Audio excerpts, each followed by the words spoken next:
I always remember this article that a guy named Rick Perlstein wrote it for the Washington Post, published in September, called "Crazy is a Pre-Existing Condition." And what he talked about is that every time there's a progressive era in American politics, there's a very large minority on the right. You go back to the Know Nothing Party in the 1840s, 1850s. Glenn Beck is like the new Father Coughlin from the New Deal. So this is. I think that's unfair to Father Coughlin. Okay. I don't know, but anyway, the point being that this is a real movement. It's a minority, and of course we're seeing the greatest impact because of what it's doing in the Republican Party. But in terms of the healthcare debate, yeah, what it did really was interesting in August was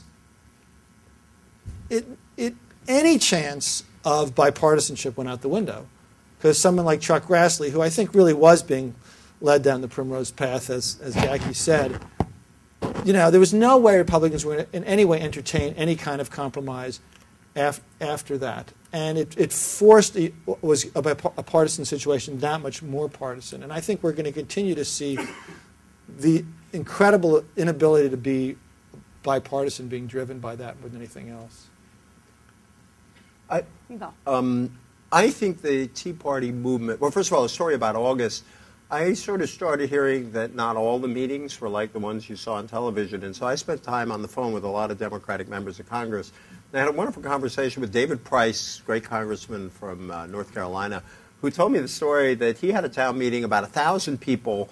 It was mixed, some for, some against, but it was a pretty civilized town meeting. And there's a reason you never saw that one on television. He said a producer, he wouldn't name the network, came up to him before the meeting and said, I just want you to know if your meeting doesn't blow up, it's not going to get on television. And so I think there was a lot of different stuff happening out there, and that there was, and this is not unusual in the media. I mean, I always thought the extreme end of the New Left got a lot more attention in the 60s than, say, moderate parts of the anti-war movement.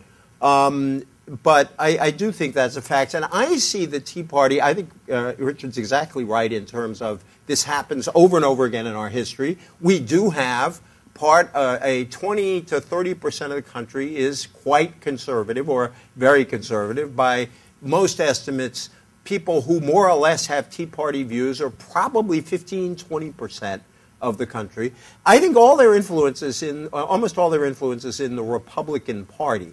And I'm not sure, I haven't seen any evidence yet that the Tea Party is a mass movement that extends far beyond either the Republican Party or conservatives who call themselves independent, sometimes because they don't think the Republican Party is conservative enough. And I note that yesterday the voters in the great progressive state of Arizona raised their sales tax a penny because they wanted to fund government. Earlier this year, the state of Oregon passed a very progressive set of taxes as an alternative to cuts. The Democrats held the one partisan race yesterday. Now, a Democrat ran as a very conservative guy. His slogan was pro-life, pro-guns, pro-jobs. But nonetheless, this was a district where Tea Party. What? I said hard to recognize. Yeah, it's compact.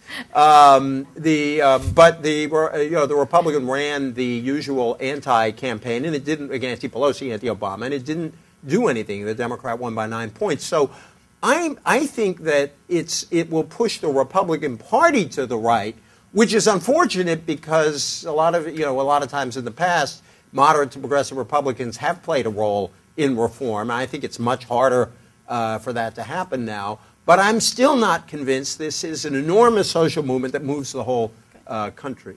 It's fine with me.